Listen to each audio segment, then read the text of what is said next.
Hey folks, David Stewart here. Hope you guys are having a fantastic day. Let's talk a little bit about Christianity as a lifestyle brand and what the heck I mean by that.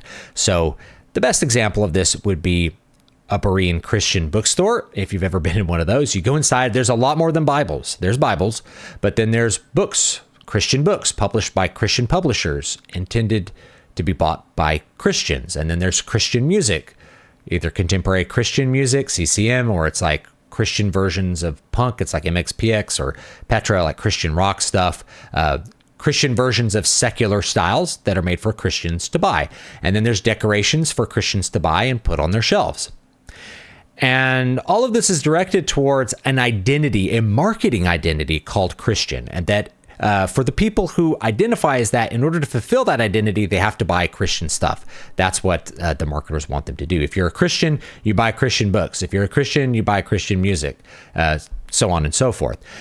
If you want to think of parallels, this would be like punk as a lifestyle identity, or nerd. So like punks buy punk records. They dress a certain way. They wear a jean jacket with patches. They wear Converse sneakers. They dye or cut their hair a certain way, and they have these certain political beliefs that they espouse all the time because that's what punks do. Metalheads buy the leather jacket. They buy the metal records, right? They have the long hair, right? There's a whole thing that goes with having a lifestyle brand, even though it's not owned by a company, but a lifestyle identity that's called being a metalhead. Or nerd, which is one that has arisen over the last couple of decades, where if you are a nerd, then you are a nerd because you buy nerdy things. And to be a nerd, you have to buy nerdy products. You have to buy these Funkos. You have to play Dungeons and Dragons. You have to play this game or that game. You have to be really into Warhammer. You have to read these certain books. There's a lifestyle identity that's associated with this identity called nerd, helped along, no doubt, by things like the Big Bang Theory. So there's a strong relationship between the way entertainment presents lifestyle brands and the way that corporations will pick up on them and use them to sell products to people. You have to fulfill your identity by buying product. That's what our consumers' lifestyle is about. So Christianity as a lifestyle brand or as a lifestyle identity is just an extension of that into the Christian area. Christians are not supposed to listen to secular music. Churches have reinforced this my entire life. You shouldn't listen to that naughty secular music. Listen to the Christian music because it's Christian. And so what arises from this is a perception that Christians are bad at art. And this is a big point that I want to tackle because I think it's not a great comparison. I think we're not really comparing good things when we look at Christian lifestyle identity, Christian lifestyle brand art being compared to things that aren't that, because it's not being written to convince anybody of anything. The usual complaint is that the quality of the story writing is subservient to the message. And it is, but not for the reasons that people think, because it's not trying to convince anybody of anything. It's not persuasive. The message content exists because that's part of the Christian identity lifestyle brand. Christians buy things. Christian music needs to be all about Christ. It needs to be all about God because that's what makes it that. Okay? They're not being convinced by it. It's not persuasive. When you watch the Pure Flix movie, it's not intended to persuade you to be a Christian or persuade you of anything. It's marketed towards people who already believe and want that content as a fulfillment of their identity. Marketers are very clever in the way that they do this, and they always have been. And if I sound a little bit jaded about it, part of it is because of this perception.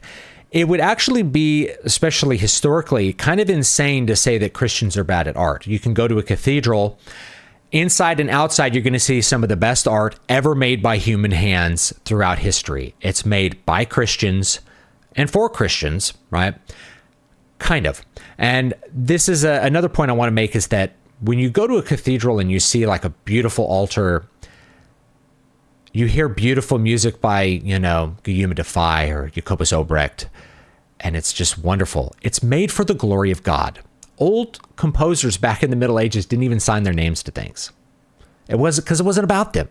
It was about God. It was about fulfilling not their own needs, not about entertaining people. If it was directed towards people, it was to help bring them closer to God, and things were done for God's own glory because he is worthy of them. Just like how in the Old Testament, God actually commands people to cover the ark with gold, to make the temple really beautiful, and to put these statues in the temple.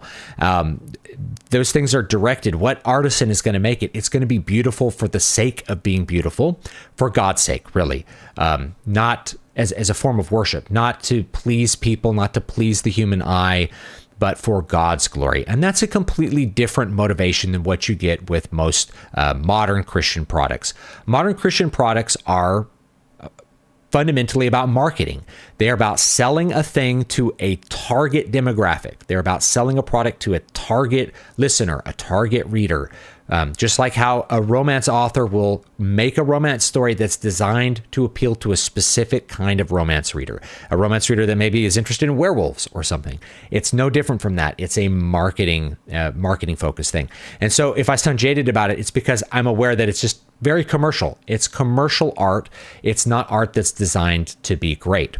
So we're really comparing, in a lot of cases, the wrong things. And we're not making great comparisons. We're comparing bad secular art that's full of degeneracy to Christian art that's made for a really small target demographic, rather than great art which is made by Christians. We're not really looking at Passion of the Christ. We're not looking at Mel Gibson's other films. We're looking at PureFlix films. Okay, so if we really want to make the correct comparison, we'd be looking at Mel Gibson's movies versus somebody else's movies, and I think you would conclude that Christians are really great at art. Not just Tolkien, right? Tolkien's art, where was the Christian message? It's deep and running all through it. It's like the moment that I talked about where Saruman is defrocked. First, he's offered the sacrament of reconciliation, of confession. He's offered the opportunity to confess his sins, to do penance, and to be brought back into the family of God, in essence. So that's a Catholic sacrament in the middle of Lord of the Rings. Most people don't pick up on that. Rather, they are, partly because they're not Catholic, but also they're just focused on the drama between Gandalf and Saruman and Theoden. They're not really focused on that deep level Christian messaging that's going on. So it's easy to look at that and say, well, obviously the messaging is subservient to the story, and it is in a lot of cases, but it's really just that the story is very well written and it's coming naturally from a Christian perspective. So those Christian messages are going to be all through the book because a Christian is writing it. It's going to be the same thing with other art. So we're usually not making the right comparison. We're looking at art that's created as a marketing. It's created for marketing purposes, versus, just widely popular secular art. And you can make those comparisons. I think there's contemporary Christian music that's better than a lot of modern pop art. But if we're looking at something that's like really high art, it's like, where did the high art go? Well, it's still around, but it's just not as apparent. It's not as apparent towards you. So are Christians bad at making art? No, you're looking at a marketing product. That's what you're looking at.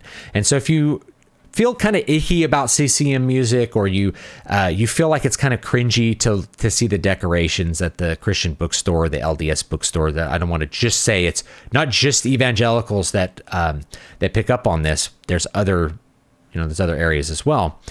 That's why. It's because you're picking up on the fact that it's a very commercial product compared to the high art of yore, which was not intended to be commercial. Even if the church paid for it, it wasn't to make money for the church, right? It was for God's glory, not for man's glory. And you can see this with like seeker-sensitive churches and that movement, where the focus of the movement is on entertaining people. It's about bringing people in, getting them entertained, getting them into the small groups where you're basically going to convert them that way, rather than through making high art that's there to glorify God. So that's the difference between those things.